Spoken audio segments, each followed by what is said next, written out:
Tu travailles, tu gagnes ton salaire. Et pourtant, l'argent disparaît avant la fin du mois. Tu te demandes où passe mon argent? Pourquoi je n'arrive pas à avancer? Aujourd'hui, on va voir pourquoi ça arrive et surtout comment reprendre le contrôle. Sans culpabilité, sans système compliqué, seulement des étapes simples, adaptées à la réalité, que tu sois en France, au Québec ou ailleurs. On commence. Ce que tu vas apprendre. Tu vas découvrir 4 étapes claires. 1. Pourquoi ton argent file plus vite que tu ne le penses. 2. Comment repérer tes fuites d'argent sans te priver. 3. Comment te payer en premier. 4. Et comment mettre en place un système qui tient dans le temps. Pourquoi ce problème existe? Si ton argent part trop vite, ce n'est pas forcément parce que tu gères mal. Souvent, c'est un mélange de facteurs. D'abord, le coût de la vie augmente. En France, le panier de courses et les charges pèsent lourd. Au Québec, les loyers et les cartes de crédit peuvent vite étouffer. Ensuite, il y a les dépenses invisibles. Abonnements, livraisons, petits achats pas chers, mais répétés. Les dettes, elles, grignotent ton futur. Découvert en France. Carte de crédit au Québec. Et les intérêts travaillent contre toi. Et puis, il y a la charge mentale. Quand on est fatigué, on achète pour se simplifier la vie ou pour se récompenser. Ce n'est pas un problème de volonté, c'est un système qui t'entraîne. La bonne nouvelle, un système, ça se change. Étape 1.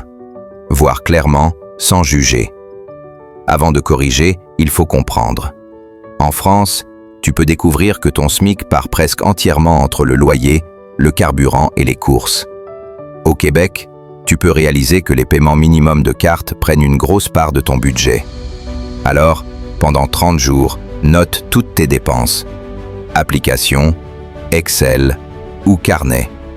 Classe-les simplement en obligatoire, important, confort. Pas de jugement, juste la vérité. Étape 2. Boucher les fuites. Certaines dépenses ne t'apportent presque rien, mais reviennent chaque mois. Abonnement salle non utilisé, assurance en doublon, frais bancaires, streaming accumulé, forfait mobile trop cher. Liste tes abonnements. Garde uniquement ceux que tu utilises au moins 2 fois par semaine.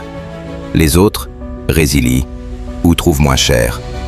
Chaque fuite colmatée, c'est une respiration financière. Étape 3. Te payer en premier. Beaucoup font l'inverse, ils payent tout et essaient d'épargner ce qu'il reste. Résultat, il ne reste rien. Le principe est simple. Épargne au début du mois. En France, 50 à 100 € transférés automatiquement vers un livret.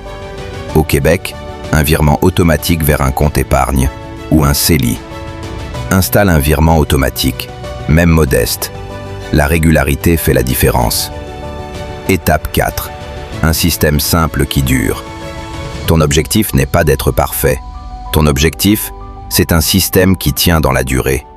Un repère simple. Moins 50 à 60% pour les charges essentielles, moins 20 à 30% pour les projets et l'épargne.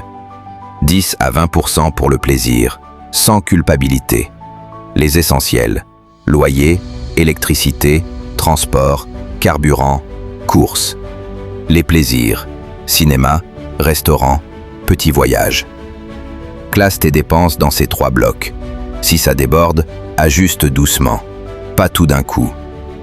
En résumé, tu sais maintenant où part ton argent. Tu as repéré tes fuites. Tu te paies en premier.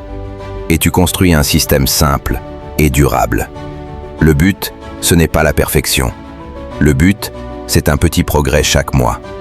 Un pas aujourd'hui, un autre demain. Et doucement, tu reprends le contrôle. Dis-moi en commentaire, qu'est-ce qui te pose le plus problème aujourd'hui? Je lis et je réponds dès que possible. Si cette vidéo t'a aidé, tu peux t'abonner. D'autres vidéos arrivent pour t'aider à avancer sereinement. On continue ensemble.